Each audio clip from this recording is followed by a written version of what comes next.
Hello guys! For today's vlog, samahan nyo naman ako magbunot ng damo for today's video. So, ayun na nga, kinain na ng mga damo ang aking mga tanim. Diyos ko! Kaya naman ang mama nyo to the rescue magbunot ng damo. So, ayun na nga. At ilang araw na nga wala tayong upload dahil may sakit ang mama nyo. Kaya naman, medyo okay na ang mama nyo. Kaya, eto, nagbubunot na ng damo habang hindi pa mainit ang panahon.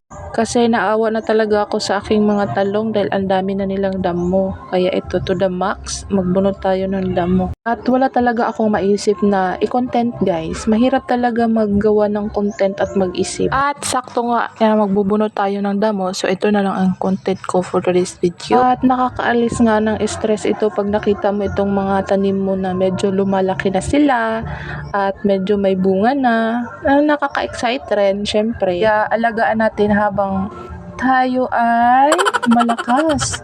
Masarap sa pakiramdam, makalibre tayo ng ulam, o diba? Basta sikap lang tayo sa pagtatanim. So, ang kamatis ko guys, ang dami nilang bunga. Thank you Lord. So, makakales na tayo sa bilihin, lalo na ang kamatis, sobrang mahal. At itong talong, sobrang mahal din. So, libre na, diba? Meron nga rin akong atsyal at petchay. Yung petchay ko malago na rin. At sa pagbubunot ko na nga ng damo, sobrang tagaktak talagang pawis ko dyan. Diyos ko Lord. Talagang pinagpapawisan ako ng toda. Mali, exercise ko na nga rin siya. Kasi nga, ilang araw nga rin akong may sakit. Iba talaga ang pakiramdam ko. Tuwing umaga nga, si Papa nga rin ang nagdidilig nito. Nga napabayaan ko na. Tara, magbunot muna tayo.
Tagaktak talaga ang pawis ko dyan guys, pero okay lang, papawis tayo. O tingnan nyo naman, sobrang happy ko talaga pag nakikita ko itong mga kamatis ko, ang daming bunga.